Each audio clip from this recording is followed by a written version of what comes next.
لے کر آج تک 1500 کیس درج ہوئے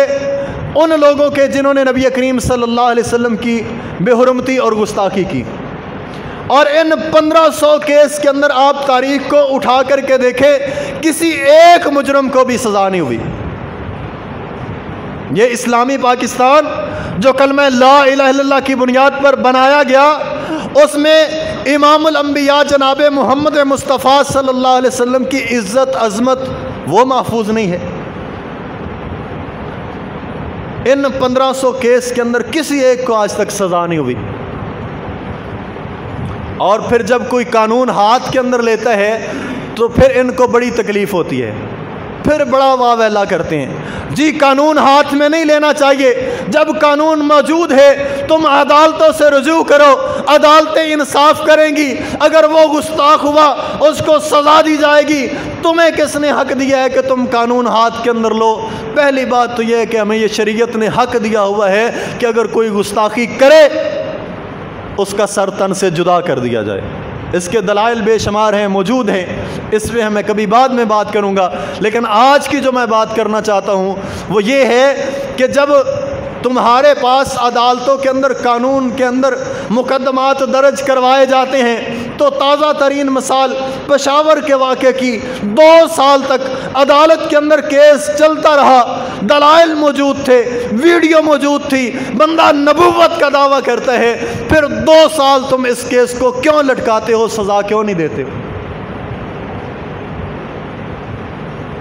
اور جب کسی مرد مجاہد نے یہ کام کر دیا،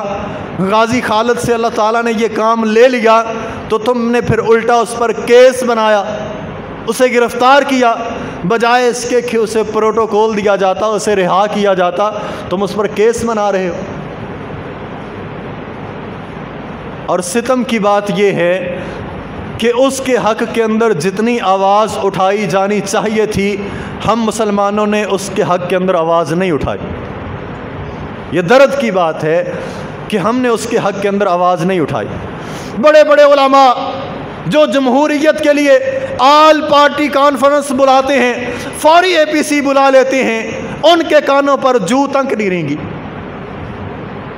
اگر ہم واقعتاً ہی صدقے دل کے ساتھ غازی خالد کی رہائی چاہتے ہیں تو پھر اس کے لیے کچھ عملی اقدامات کرنے چاہیے۔ منہ چھوٹا بڑی بات کروں گا، صرف زیادہ نہیں، 5 سربراہ مذہبی جماعتوں کے صرف 5 سربراہ گرفتاری دے دے، یہ اعلان کر دیں کہ ہم گرفتاری دینے کے لیے تیار ہیں، تو غازی خالد کی رہائی بالکل آسان طریقے سے ممکن ہے۔ میں ان 5 کے نام نہیں لیتا، اہل سنت میں سے 5 جماعتیں، میں سین والوں کی بات کر رہا ہوں، شین والوں یعنی ابلیس والوں کی، شیطان والوں کی بات نہیں کر رہا۔ سنی جو جماعتیں ہیں، اہل حدیث دیوبند اور اہل سنت، ان کی بات کرتا ہوں، سین والوں کی۔ شین والے شیطانی ٹولے کی بات نہیں کرتا، وہ تو خود نبی کریم صلی اللہ علیہ وسلم کی گستاخی کرنے والے، آقا علیہ الصلوۃ والسلام کے اہل بیت اطہار کی گستاخی کرنے والے، صحابہ اکرام کی گستاخی کرنے والے، ان سے ہم توقع ہی نہیں رکھتے۔ اور اگر نہیں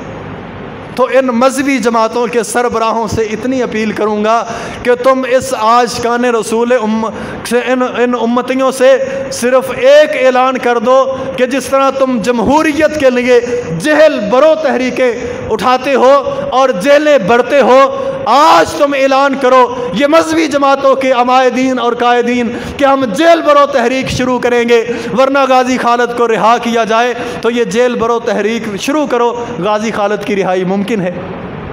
اور اگر تم کہو کہ صدر خود رہا کر دے، پروٹوکول کے ساتھ رہا کر دے، یہ ہمارے حکمران دجالی اور شیطانی حکمران کبھی بھی نہیں کریں گے کہ وہ غازی خالد کو خود سے رہا کر دیں۔ ان کے اوپر پریشر بنانا پڑے گا، پریشر ڈالنا پڑے گا،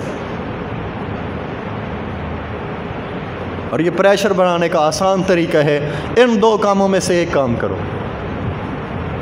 اور میں سلام پیش کرتا ہوں رکن اسمبلی سید عمران شاہ کو، اس نے اسمبلی کے اندر بڑی پیاری بات کی ہے۔ اس نے کہا کہ اگر تم ریمنڈ ڈیوس کو دیت لے کر کے رہا کر سکتے ہو تو غازی خالد کی دیت دینے کے لیے ہم تیار ہیں۔ اور سید عمران شاہ نے کہا کہ میں اپنا گھر بیچ کر دیت دینے کے لیے تیار ہوں۔ صرف سید عمران شاہ کی بات نہیں ہے، سارے مسلمان چندہ اکٹھا کر کے دیت دینے کے لیے تیار ہیں اگر دیت کی بات ہو۔ لیکن ہمارا موقف تو الگ ہے کہ جو گستاخ رسول ہو اس کا خون ہی رائے گاہ ہے، اس کی دیت کی بات ہی نہیں ہے، اس کا قصاص ہے ہی نہیں، اس کا مقدمہ ہے ہی نہیں، اس کی دیت ہے ہی نہیں، وہ مردار واصل جہنم